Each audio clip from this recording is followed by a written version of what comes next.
का एक पेज लिया, इस एक पेज के ऊपर लेट सपोज मैंने एग्जांपल लिया 15 लाइनें लिखी हुई हैं, इस एक पेज के ऊपर 15 लाइनें लिखी हुई हैं। आपको इस 15 लाइनों की जो बॉटम लाइन है वो सिर्फ एक पैराग्राफ के फॉर्म में लिख के खत्म कर देनी है, और इस पैराग्राफ के अंदर उस पूरे पेज का क्रक्स भी होगा, और उसमें अगर कोई न्यूमेरिकल डाटा है तो आप वो भी लिखोगे। That numerical data will also be written है, क्योंकि आपके ऑब्जेक्टिव्स में न्यूमेरिकल डाटा टाइप प्रॉब्लम भी आएंगे। कहने का मतलब है कि और जो एग्जामिनेशन होता है उसमें 3-4 टाइप के सवाल होते हैं। 3-4 टाइप के सवाल मतलब एक memory based, which will check your memory, कि आपकी मेमोरी कितनी शार्प है, कितनी चीजें याद रखती हैं, यानी फैक्ट्स, फिगर्स, लॉज, ये सारी चीजें आपको पता होनी चाहिए। तो इस पेज में जो 15 से लेके 20 लाइनें हैं उसकी आप क्रक्स निकालोगे, और एक पैराग्राफ जो 2 से 3 लाइनों के बीच में होगा उसमें आप इसको अपने वर्ड्स में लिख दोगे।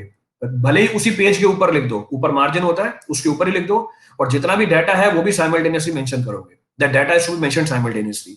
पर ये एक्सरसाइज कब होगी? ये एक्सरसाइज तब होगी जब आपने पहली बार अपने नोट्स एग्जॉस्टिवली बना लिए हैं और उसके बाद आप रिवीजन कर रहे हो। तो इन योर प्रोग्रेसिव स्ट्रेटेजी ये 3 पॉइंट्स आपको ध्यान रखने हैं। पहली बार थरोली पढ़ते वक्त नोट्स पूरे बनाने हैं।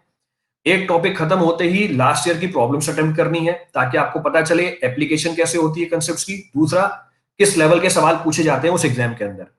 तीसरा, जब आप रिवीजन करोगे, रिवीजन करते हुए आप साइमल्टेनियसली शॉर्ट नोट्स भी बनाओगे। क्यों? इसका एक फायदा और होगा, आपके गेट और ईएससी के एग्जाम में 1 महीने का गैप है, और 1 महीने में आप पूरा सिलेबस दोबारा उसी तरीके से रिवाइज नहीं कर पाओगे। तो जब आप ईएससी का पेपर देते हो जैन में, उसके बाद अप्रोक्सीमेटली 1 महीने का टाइम होता है गेट के लिए।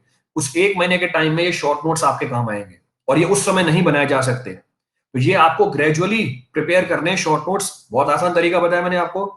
एक पेज की जितनी भी बॉटम लाइन है या क्रक्स है उसी को उसी पेज के ऊपर लिख दो, 2-3 लाइंस के अंदर, विद डाटा ऑल्सो। डाटा आपको हमेशा ध्यान रखना है। तो ये आपकी स्टेप बाय स्टेप स्ट्रेटेजी बनेगी अपनी प्रिपरेशन को आगे लेके जाने के लिए for your GATE and ESC of 2021। जो लास्ट पॉइंट था वो है हमारे टेस्ट सीरीज का। लेट सपोज आपने कोई टेस्ट सीरीज ली, जो मन करता है वो टेस्ट सीरीज लो, there is no issue. The purpose of the test series is to check whether you are able to retain and apply whatever you have studied up till now। आप उसको कितना retain कर पा रहे हो और कितना अप्लाई कर पा रहे हो। जब भी टेस्ट सीरीज होगी उससे पहले आप रिवीजन करोगे। लेट सपोज आपका टेस्ट होता है हर 2 हफ्ते में एक बार, या हर संडे को होता है, तो संडे को जब आप टेस्ट दे रहे हो सुबह, उससे 1 या 2 घंटे पहले रिवीजन करोगे आप उस टॉपिक की जिसका टेस्ट होने वाला है। तो ये रिवीजन की साइकिल आपकी प्रिपेयर कर देगा। टेस्ट सीरीज में जब आपने टेस्ट अटेम्प्ट किया, लेट सपोज 100 क्वेश्चन थे, आप अटेम्प्ट कर पाए 80। अब टेस्ट सीरीज का मतलब ये नहीं कि 80 क्वेश्चन किए, मैंने मार्क्स लिख लिए, काम खत्म हो गया। ये जो 20 क्वेश्चन आप नहीं कर पाए, ये घर आके करोगे। This 20 problems which you are not able to attempt in your examination, जो आपने टेस्ट दिया उसमें आप इसको नहीं अटेम्प्ट कर पाए, टाइम कम पड़ गया, ये 20 क्वेश्चन आप घर आके करोगे। तो टोटल आपके 100 क्वेश्चन अटेम्प्ट होने चाहिए। शुरू में पूरे क्वेश्चंस नहीं होते हमसे। In the first case will not be able to attempt all the problems. अब 80 में से लेट सपोज आपके 40 सवाल सही हैं, 80 में से 40 सवाल सही हैं, 20 में से भी आपके कुछ परसेंटेज प्रॉब्लम सही हो जाएंगे। लेट सपोज यहां से आपकी 50% प्रॉब्लम सही है, तो ओवरऑल आपकी let suppose x percentage problem सही निकल के आ गई। जो प्रॉब्लम आपने गलत करी है, अब आपकी एक्सरसाइज होगी उसी दिन बैठ के उन प्रॉब्लम्स में जो कंसेप्चुअल मिस्टेक है उसको नोट डाउन करना। तो टेस्ट सीरीज का एम ये है कि आपके जो प्रॉब्लमेटिक एरियाज हैं उनको एलिमिनेट करना, और ये एलिमिनेट करने के लिए आपको ये एक्सरसाइज करनी पड़ेगी। तो जब एग्जाम दे रहे हो उसके बाद घर आके जो क्वेश्चन बचे उनको भी अटेम्प्ट करना है। जिन क्वेश्चंस में गलती हुई है कंसेप्चुअल, उनके कंसेप्ट्स को दोबारा रेफर करके दोबारा स्टडी करना है कि ये प्रॉब्लम में हमसे मिस्टेक क्यों हुई। और ये चीज आप ग्रेजुअली करोगे हर वीकेंड या हर 2 हफ्ते में एक बार। तो टेस्ट सीरीज आपकी प्रिपरेशन का एक बहुत ही इंपॉर्टेंट पार्ट है जो आपकी गलतियों को इंप्रूव करेगी। रीजन बीइंग, अगर आप ये टेस्ट सीरीज नहीं दोगे, इफ यू नॉट सीरीज, आपको पता ही नहीं चलेगा कि आप पढ़ी हुई चीजों को अप्लाई कर पा रहे हो या नहीं कर पा रहे हो।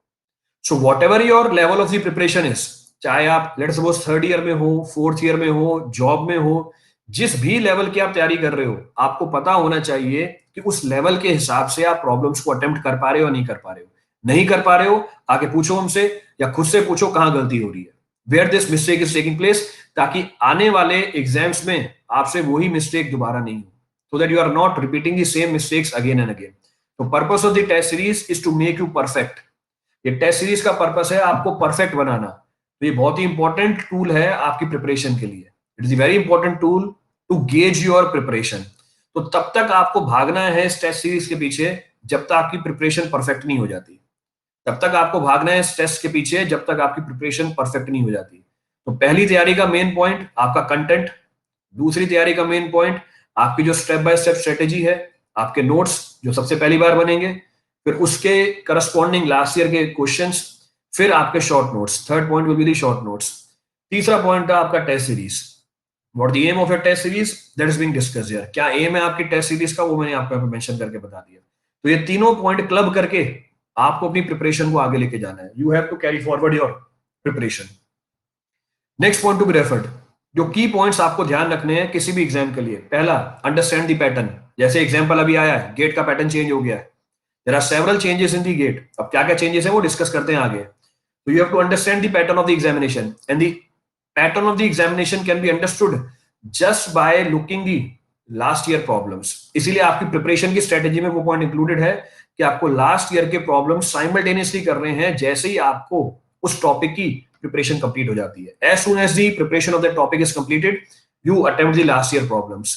तो understand the pattern of the examination. वो एग्जाम क्या डिमांड करता है आपसे। ईएस आपसे डिमांड करती है हार्ड वर्क, गेट आपसे डिमांड करता है स्मार्ट वर्क। तो what the demand of that examination, तो according to the pattern you have to prepare. उसको समझना है आपको। एसएससी जेई कर रहे हो, समझना है कि एसएससी जेई क्या चाहता है आपसे। आपसे एसएससी जेई ये चाहता है कि आपको आपको बहुत सारी चीजों की फैक्चुअल नॉलेज हो। एसएससी जेई ये चाहेगा आपसे आपको बहुत सारी चीजों की फैक्चुअल नॉलेज हो। गेट आपसे ये चाहेगा कि लिमिटेड चीजों की कंसेप्चुअल नॉलेज हो। तो गेट ये चाहेगा कि लिमिट चीजें पढ़नी है आपको पर कंसेप्चुअली पढ़नी है। एसएससी जेई ये चाहेगा बहुत सारी चीजें पढ़नी है पर वो सरफेशियली पढ़नी है आपको। तो as per the pattern of the examination you have to format yourself और modify yourself. Next, avoid negative marks. और ये तभी हो पाएगा जब आपकी प्रिपरेशन की एक्यूरेसी बहुत शार्प हो। ये तभी हो पाएगा जब आपने प्रिपरेशन सही कंटेंट से कर रखी है।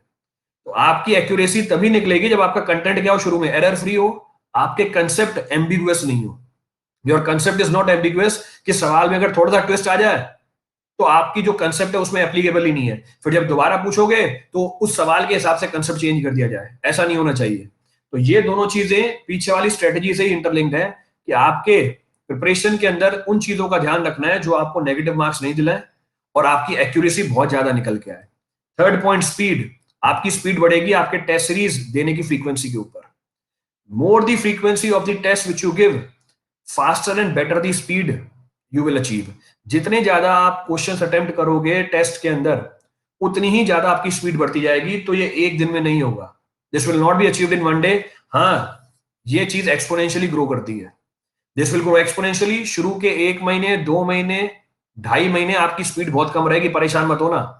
एक्सपोनेंशियल ग्रोथ निकल के आएगी आपकी स्पीड के अंदर। Exponential growth will take place in your. और आपकी स्पीड इतनी होनी चाहिए जो हमें ईएससी के लेवल पे चाहिए या जो हमें गेट के लेवल पे चाहिए।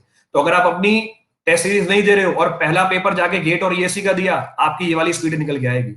This is the speed which will achieve. तो आपको ये अपनी स्पीड ग्रेजुअली बढ़ानी है और वो तभी बढ़ा पाओगे जब आप टाइम इन्वेस्ट करोगे इसके अंदर।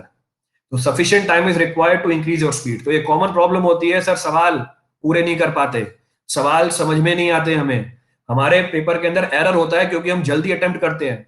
सर सिली मिस्टेक्स होती हैं, ये बोलते हो ना सर सिली मिस्टेक्स होती हैं। इन सब के पीछे रीजन यही है कि आपके माइंड में एक प्रेशर है कि मुझे पेपर जल्दी खत्म करना है, कहीं मेरा सवाल छूट ना जाए। और इसको इंप्रूव करने का एक ही तरीका है, simple method available to improve this is give number of test. जितने टेस्ट दे सकते हो आप दो।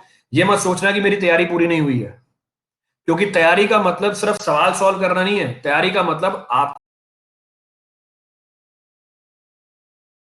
उस एटमॉस्फेयर से यूज टू करना है। तो ये इन सारी चीजों को आपको ध्यान में रखते हुए अपनी प्रिपरेशन को आगे लेके जाना है।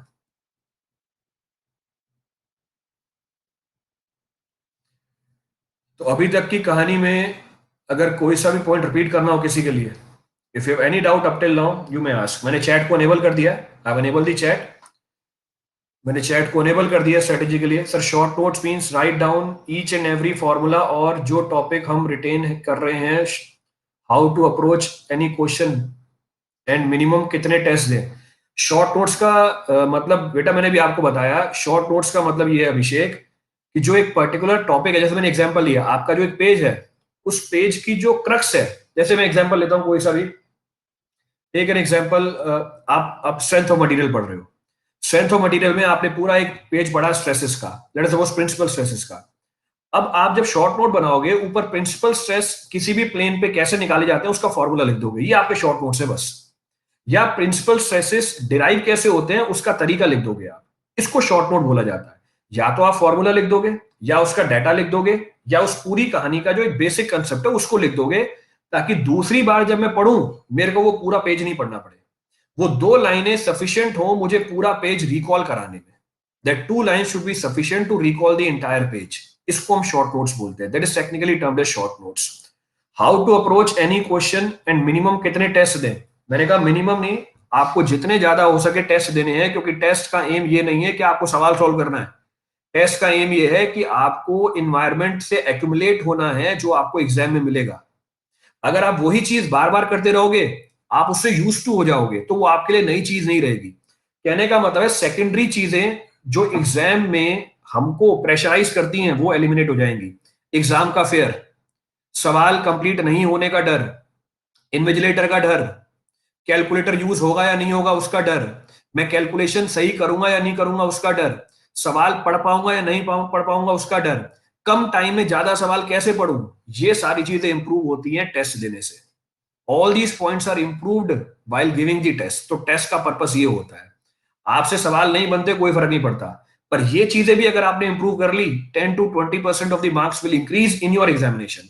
क्योंकि अभी तो आपने पूरे सब्जेक्ट पढ़े ही नहीं है, तो अभी आपके मार्क्स कहां से आ जाएंगे? तो टेस्ट का मतलब सिर्फ ये नहीं कि मार्क्स अटेन करना है, टेस्ट का मतलब है कि आपको अपने आप को यूज टू करना है एग्जाम के एनवायरमेंट से। तभी तो मैंने बोला ग्रोथ कैसे होगी, इसमें एक्सपोनेंशियल ग्रोथ होगी। इन सारी चीजों का रिजल्ट आपको लास्ट में आके एक साथ मिलेगा। You will get the result of all these points collectively at the last. Some strategy for third year student also. Next क्या है? Difference between CSE, engineering optional and ESE. बेटा आज की क्लास सीएसई के लिए नहीं है, पर फिर भी CSE is more theoretical based, ESE is more numerical based. CSE में 60% of the problems are theoretical, 40% will be numerical. ESE 80% is numerical, 20% is theoretical. CSE in-depth knowledge is required. CSE में आपको सब्जेक्ट की knowledge और detail में या और depth में चाहिए होगी। 6 months में स्टार्टिंग फ्रॉम कितना बेसिक एफिशिएंट स्टडी से कितना रैंक आ सकता है and what material to follow? Durgesh आप discuss about the material, choice is yours, choice आपकी है। मैं ये नहीं बोलूंगा कि मेरा मटेरियल फॉलो करो, मटेरियल अवेलेबल है मार्केट में, आप अपना खुद का नॉलेज यूज करो, अपना खुद का आईक्यू यूज करो, अपना खुद का इंटेलेक्ट यूज करो मटेरियल को जज करने में। तो कहने का मतलब है ये आपको जज करना है, ये और कोई जज नहीं कर सकता आपके अलावा। You are the best one to जज इट। इसको आप ऐसे समझो, अगर आप मार्केट में एक पेन भी लेने जाते हो, अपनी एक शर्ट भी खरीदने जाते हो, 2-4 चीजें देखते हो पहले। एक शॉपिंग करने जाते हो किसी भी चीज की, 3-4 चीजों को आइडिया लगाते हो पहले, जो आपको बेस्ट लगती है वो लेते हो ना। बस बाकी सब लोग क्या बोलेंगे? बाकी सब तो ये बोलेंगे ना मेरी शर्ट सबसे अच्छी है। जो भी आप शॉपिंग करने जा रहे हो, रेनॉल्ड्स भी बोलेगा मेरा पेन सबसे अच्छा है, राइटर भी बोलेगा मेरा पेन सबसे अच्छा है, जेटर भी बोलेगा मेरा पेन सबसे अच्छा है, पर आपको डिसाइड करना है आपकी रिक्वायरमेंट कौन फुलफिल करता है। क्लियर है चीज? तो मटेरियल वो फॉलो करना है, कंडीशन मैंने आपको बता दिया, it should be error free, वो एरर फ्री होना चाहिए। Sir next subject please explain revision cycle. Revision cycle 20% of the time daily of your study should be invested in your revision. 20% of the time of your daily study will be invested in the revision. कौन सा subject पहले complete करना चाहिए gate 2021 के लिए? Again these doubts are ambiguous. कौन सा subject पहले लूं? Which subject should be taken first? कब पढ़ें हम, सुबह पढ़ें या रात को पढ़ें, लेट के पढ़ें या बैठ के पढ़ें, किताब ऊपर रखें 30 डिग्री पे, किताब साइड में रखें 20 डिग्री पे? ये सारी फालतू की बातें होती हैं। ऑल दीज आर, ये सारी फालतू की बातें आपका टाइम वेस्ट करवाएंगी और आपको अपने दिमाग में लाना भी नहीं है। जैसा मन करता है वैसा पढ़ो।